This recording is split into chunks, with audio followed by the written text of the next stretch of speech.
Bienvenido, bienvenida a este nuevo capítulo de la lista de vídeos de Más allá del podcast Vuelve a casa. Esto es el canal de YouTube de Vivir con Ángel y vamos a hablar y profundizar en lo que te comento en el podcast capítulo 39 y capítulo 40 sobre física cuántica y emociones.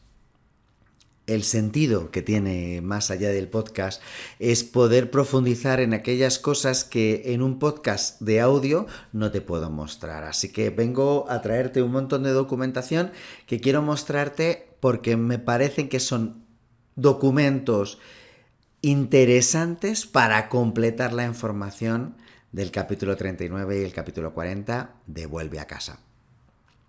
Comenzamos.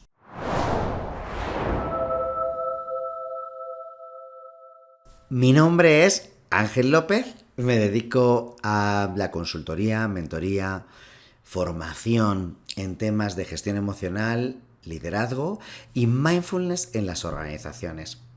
Y algo que vinculo mucho y conecto mucho es la conexión que existe entre la energía y las emociones, entre el mundo cuántico, es decir, el mundo subatómico, lo que no podemos ver ni tan siquiera con un microscopio normal, pero que sí sabemos que existe, que sí tenemos microscopios especiales eléctricos para poder ver y observar los átomos, cómo están compuestos, y cómo nos afecta en nuestro día a día y sobre todo a nivel emocional.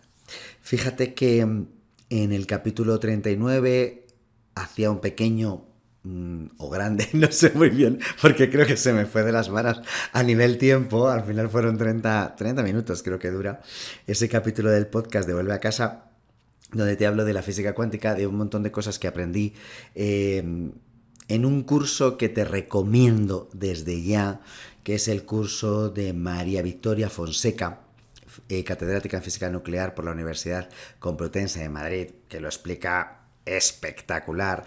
Te recomendaba también libros y hoy aquí en este vídeo de Más allá del podcast quiero ofrecerte algunas cosas que he ido recopilando, imágenes, libros, incluso algún vídeo para mostrarte eso que de voz te lo decía en el podcast y que creo que ahí visualmente verlo te puede ayudar a entender esto que es la física cuántica y cómo empieza a demostrarse cómo nos afecta en nuestro día a día, en nuestra salud, en nuestras emociones, en nuestro entorno, en el entorno que creamos a través de nuestros campos electromagnéticos. Pero hagamos un pequeño resumen, un pequeño análisis del concepto de lo que hemos estado viendo en los capítulos del podcast para ponernos en situación. Física cuántica. La física cuántica es la física que estudia el mundo subatómico. Y en el mundo subatómico te hablaba del modelo, te hablaba que se empezó a estudiar y se empezó a entender desde finales de 1800, muy finales. De hecho, se empezó a hablar de física cuántica sin hablar de física cuántica, es decir, sin ponerle el nombre cuántico. Y fue en el 1900 cuando ya un grupo de físicos empiezan a entender cómo funciona todo eso, empiezan a aplicar teorías y empiezan a descubrir aparatos para poder ver y poner en práctica esas teorías, esos teoremas que están creando, ¿vale? Desde Max Planck, por ejemplo, que en 1900 empieza a hablar sobre los fotones y cómo van en grupos y cómo la energía no es continua, sino que va en paquetes de energía, hasta 1930, pues es el boom de la física cuántica. Una física cuántica que muchas veces ni el propio Einstein se creía, ¿no? Porque básicamente lo que intentaba todo el rato es demostrar que la física cuántica tenía que cumplir lo que decía la física clásica. Y en todo esto hubo un montón de aprendizajes, un montón de intentar demostrar lo que no vemos, y eso no es tan fácil.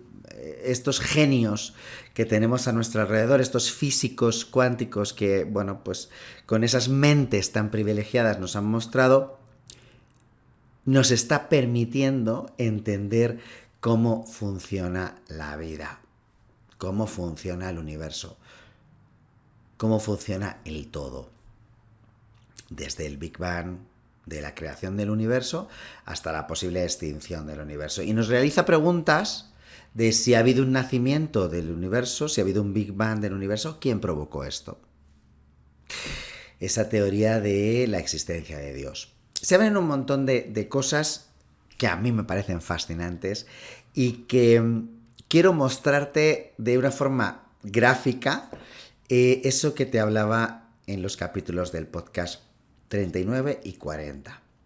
Y fíjate que, aunque todavía nos queda muchísimo por descubrir, de hecho ya el modelo atómico de Bohr, que es el que seguramente ahora te voy a mostrar, es el que tú conoces de cómo está compuesto un átomo, y es simplemente una forma fácil para poder verlo nosotros, pero se está viendo que incluso esto está cambiando. Este es el modelo que nos dibujó de un átomo Bohr para que lo pudiésemos entender.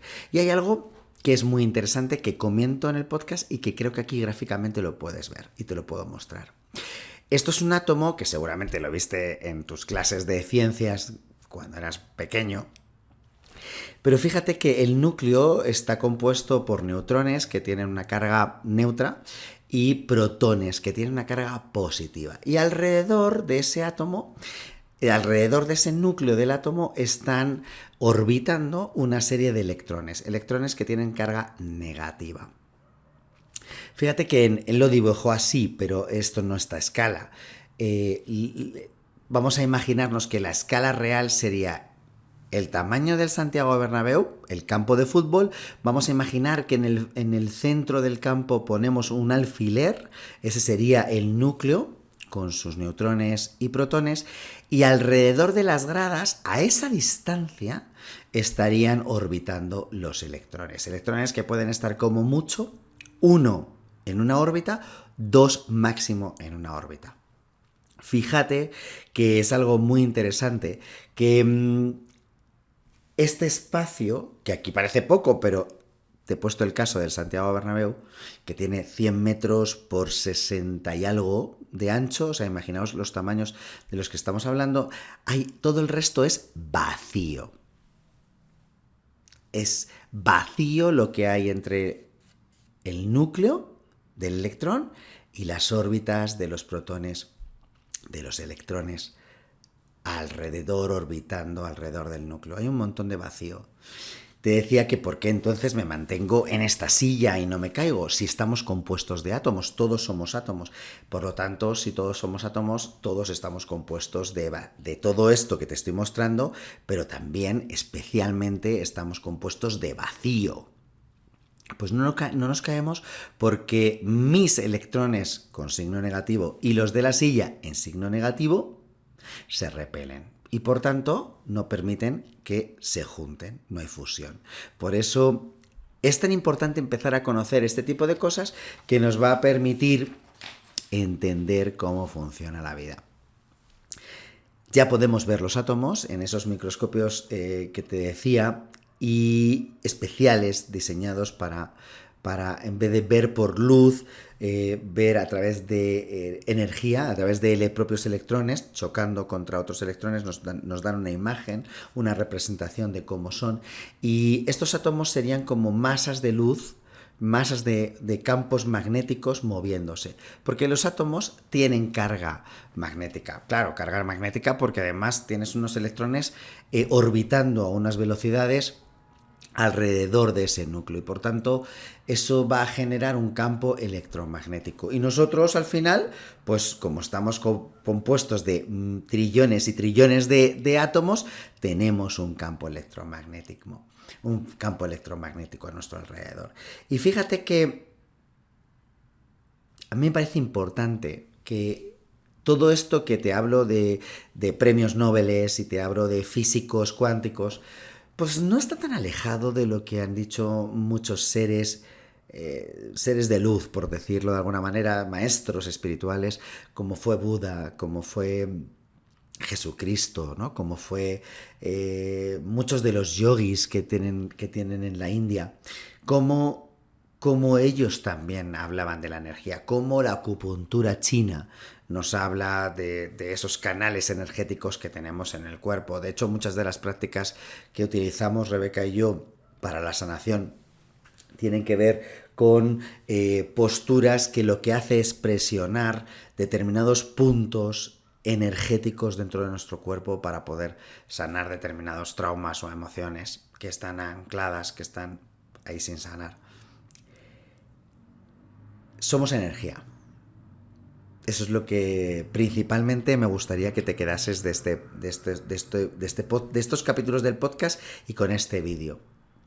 Somos energía, y como somos energía necesitamos saber cómo funciona la energía para entendernos, para entender el mundo que nos rodea. Y fíjate que aparte de María Victoria Fonseca, bichea un poco sobre ella, te quiero recomendar también al doctor Sansegarra, en el que, bueno, es un médico especialista en cirugía, y él ha visto un montón de casos de experiencias después de la muerte. Él también se basa mucho en la física cuántica, en lo que ha aprendido de la física cuántica para entender todo eso de lo que los enfermos le hablaban. Él operaba y empezaban a tener recuperaciones o casi muerte de enfermos suyos en sus operaciones, y de repente cuando volvían a despertar le contaban determinadas cosas que él quería entender desde el punto de vista científico, y la física cuántica le ayudó mucho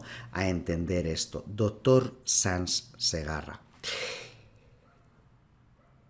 Y por supuesto, esto me lleva a poder mostrarte cosas que hablo en el podcast y que quiero, y me apunto aquí para que no se me olviden, mostrarte, ¿vale? Por ejemplo, te he traído algo que empezó, fíjate, en 1902, el Nobel de Física Peter Seaman, que mostraba que los campos electromagnéticos un campo electromagnético afectaba a los electrones que estaban cerca o que se aproximaban a él. Claro, esto empieza a explicarnos mucho de cuando entro a un lugar y de repente me encuentro con, qué mal rollo, es que yo estaba súper bien y entré en un lugar y empecé a discutir, todo el mundo estaba discutiendo. La carga de los lugares son campos electromagnéticos que, claro, cuando yo entro ahí, mis electrones también entran en contacto de ese campo electromagnético y se empiezan a ver afectados por ellos. También nosotros afectamos con nuestro campo electromagnético a las personas que se acercan a nosotros, y nosotros nos vemos afectados por los demás. Y aquí te traigo justamente un estudio hermoso, por cierto, que Masaru Emoto está llevando en Japón. Este doctor japonés ha hecho muchos libros. Yo te recomiendo El poder curativo del agua, tiene los mensajes del agua, son cosas maravillosas, en el cual él, queriendo mostrar cómo nos afectan estos campos electromagnéticos y también la potencia que tiene nuestro campo electromagnético enfocado en un pensamiento, creó un sistema y pensó que el agua, que es uno de los transmisores de energía más potentes que tenemos, es un elemento que tiene una transmisión del agua muy potente, una transmisión de la electricidad muy potente. Quiso hacer un estudio y verlo cómo afectaba. Y lo que hizo fue básicamente es que poniendo pensamientos o transmitiendo un pensamiento, que puede ser una oración, una palabra, una sensación cerca de agua, él al congelarla mostraba cómo se formaban esos cristales. Y no es lo mismo, y él demostró con sus experimentos que no es lo mismo mandar un pensamiento de amor, de gratitud, a ese agua que mandar un mensaje de odio, de ira a ese agua. Os quiero mostrar algunas de las imágenes tan bonitas que tiene en su libro. Por ejemplo, este es el cristal del agua cuando escuchas y pones durante un rato el Ave María de Schubert, por ejemplo. Es un cristal perfecto, hermoso. Este es, por ejemplo, escuchando el Lago de los Cisnes, por ejemplo. Pero también él expuso el agua a mensajes no tan bellos a lo mejor, sino a mensajes pues de odio o incluso de radiación de los teléfonos móviles. Por ejemplo, estos son mensajes, este es justamente cómo afecta a los cristales del agua que están cerca de la radiación que producían antiguamente los teléfonos móviles. No hay formación de cristal. Por más que él congelaba e intentaba verlo reflejado, no se podía. Este libro lo tengo lleno de anotaciones porque me fascinó. Mira, todas las anotaciones que tengo alrededor. Me encanta escribir en los libros. Hay gente que lo odia. A mí me encanta. Quiero mostraros cómo él tiene efectos, por ejemplo, con pensamientos negativos. Y él, por más que lo intentó, por más que intentó cristalizar esos pensamientos que tienen que ver con algo que no sea amor, gratitud, como puede ser odio, como puede ser estoy enfadado contigo, me das asco, por ejemplo, esta es una de las que utilizó en muchas ocasiones, me das asco, y se quedaba un cristal, incluso, bueno, se formaba y aparte se quedaba con un color muy oscuro, muy sucio. Si lo encuentro, ¿vale? Que lo voy a encontrar, te lo voy a mostrar porque quiero que veas la diferencia entre la no cristalización de esos mensajes y la cristalización. Fíjate que aquí, por ejemplo, tenemos la palabra demonio, por ejemplo. Como no se ha podido cristalizar. Mientras que esto significa mi entrega altruista a Dios. Esto lo hizo con diferentes tipos de agua. Analizó agua que partía de manantiales, analizó agua de Tokio. Es interesantísimo. Si te gusta este tema, creo que es muy bonito de ver y aparte es un libro lleno de imágenes hermosas y preciosas que te hacen ser consciente de si yo soy capaz de impregnar el agua con mi energía, incluso a veces poniendo una palabra o una música de fondo, pues nosotros somos agua. Somos electricidad por esos átomos moviéndose y que están dentro de agua. Ahí te dejo esa información, creo que es importante que la tengas para que sepas jugar a este juego de la vida. Fíjate que aparte de esto, tengo aquí unas imágenes que lo puedes hacer en tu casa. Yo te lo recomiendo que lo hagas y que tiene que ver con vasos que puedes poner llenos de arroz, por ejemplo, cocido, y que puedas poner palabras como te amo, gracias, y en otro frasco, con ese arroz también, que ponga te odio, me das asco. ¿Vale? Y que veas cómo al pasar los días van cambiando un arroz y otro.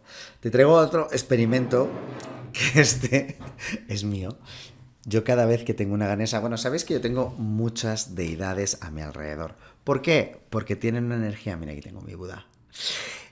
Tienen una energía muy especial. No tanto la figura en sí, pero en cuanto se carga de la energía de la persona o de la deidad que representa, eso emite una vibración.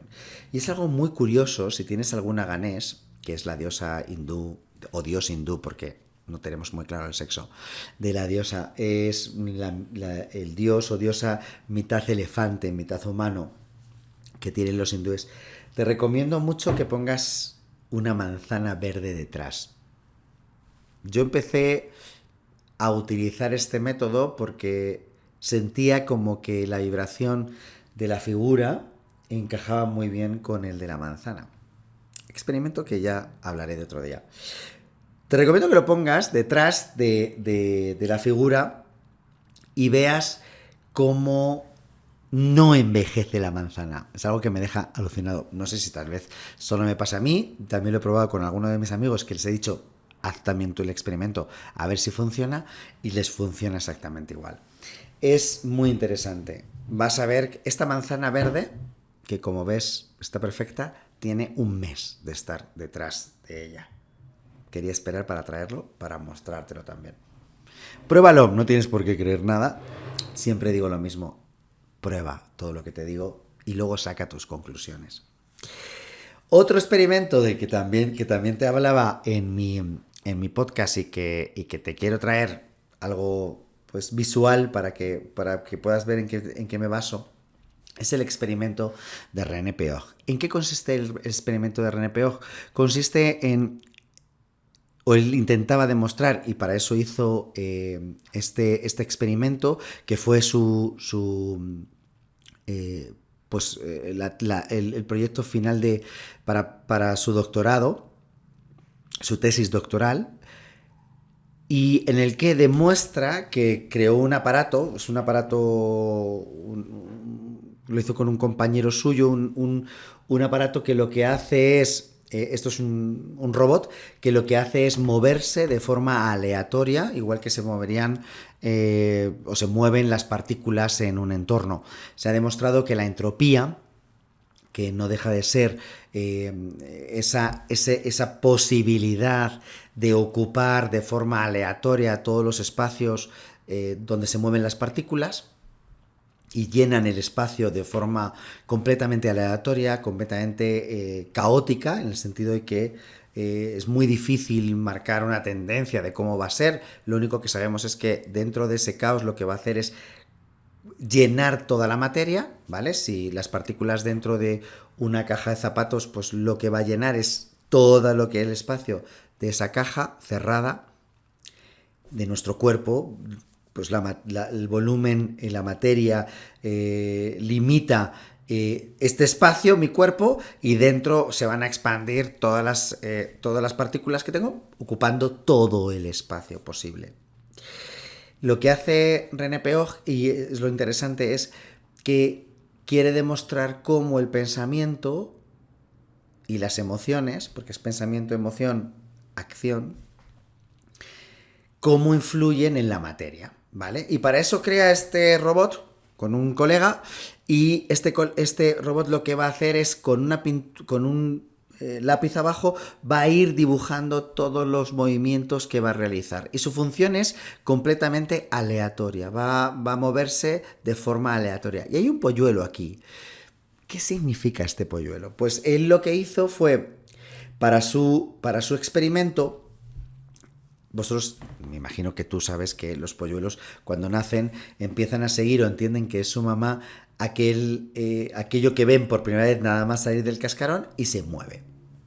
Seas tú el que vean, pues van a pensar que tú eres su mamá y te van a seguir a todas partes.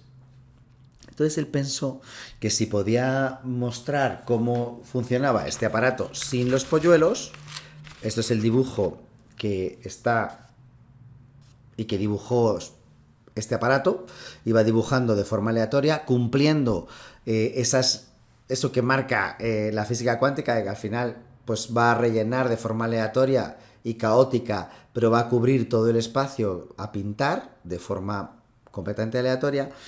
¿Qué pasó? Quería demostrar qué pasaba si tenía de repente un polluelo ansiando estar cerca del robot considerado su mamá. Y para eso lo que hizo fue, primero, emparejar al polluelo con el robot. Si lo buscas en internet, en Google, en YouTube, lo vas a encontrar este vídeo de este experimento hablado por René Peog. Es muy interesante que lo escuches a él contar la historia. Y él lo que hace es nada más aparecer el polluelo, o salir el polluelo del cascarón, mostrarle el movimiento de este robot.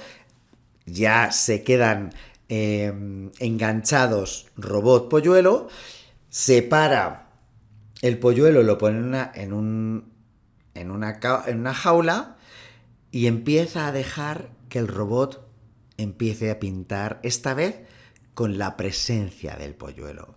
Y este polluelo, se ve reflejado en el halo de luz aquí, este polluelo lo que va a estar es muy nervioso, queriendo estar con su mamá, mientras que la mamá, robot, empieza a pintar. Y hay un cambio significativo entre lo que pintaba aleatoriamente con lo que empezó a pintar cuando estaba el polluelo. Y esta es la parte... Esta es la parte interesante del estudio. Si te das cuenta, esta es la jaula donde estaba el polluelo, llamando y ansiando estar y seguir a ese robot, y cómo esa emoción, esas ganas, esa intención, ese pensamiento de ese polluelo atrajo al robot para estar todo el rato del lado de la jaula, cuando debería haber seguido cumpliendo lo que normalmente hace el campo aleatorio de estar cubriendo todo el espacio que tenía para pintar. Claro, René Peor nos deja esta incógnita de, esto lo hizo en 1988, cómo el pensamiento de un polluelo afecta a la materia, un robot. ¿Cómo afectamos los seres humanos con nuestro pensamiento a la materia? A mí este experimento me dejó pensando y me imaginé mis órganos. Cuando tengo pensamientos negativos y empiezo a crear esa materia, es decir, pues mi hígado, mi páncreas, mi estómago, mi cerebro, cómo afecta a las cosas que me pasan alrededor, qué atraigo, qué acerco a mí, qué atraigo hacia mí, qué alejo de mí. Lo dejo ahí. Y por último te traigo otro experimento. Esta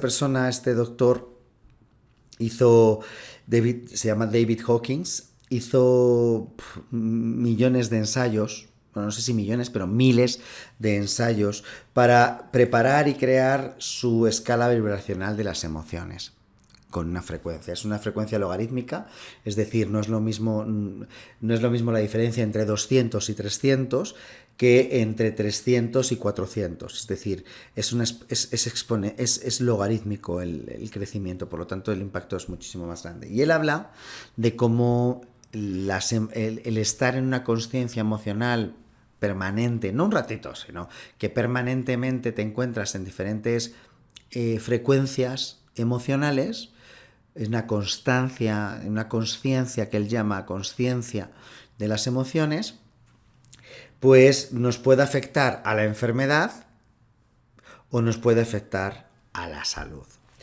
Y desde la más baja, que es la vergüenza, es estar en un constante sentir vergüenza de nosotros, de la vida, del ser humano, hasta la iluminación, que es lo más alto. Y fíjate que debajo de la iluminación, yo sabéis que siempre hablo sobre la paz, es debajo de la iluminación de las frecuencias más altas, según el Dr. Hawkins.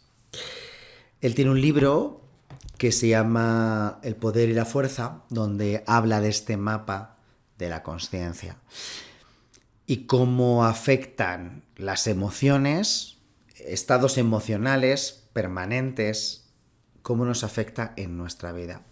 Te lo recomiendo si te interesa.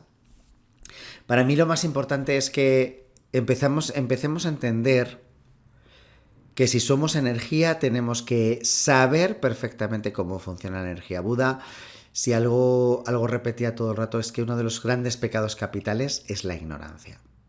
Si nosotros no conocemos cómo funcionan las reglas de la vida, es muy importante que sepamos jugarla de una forma buena, positiva, correcta, abundante, maravillosa.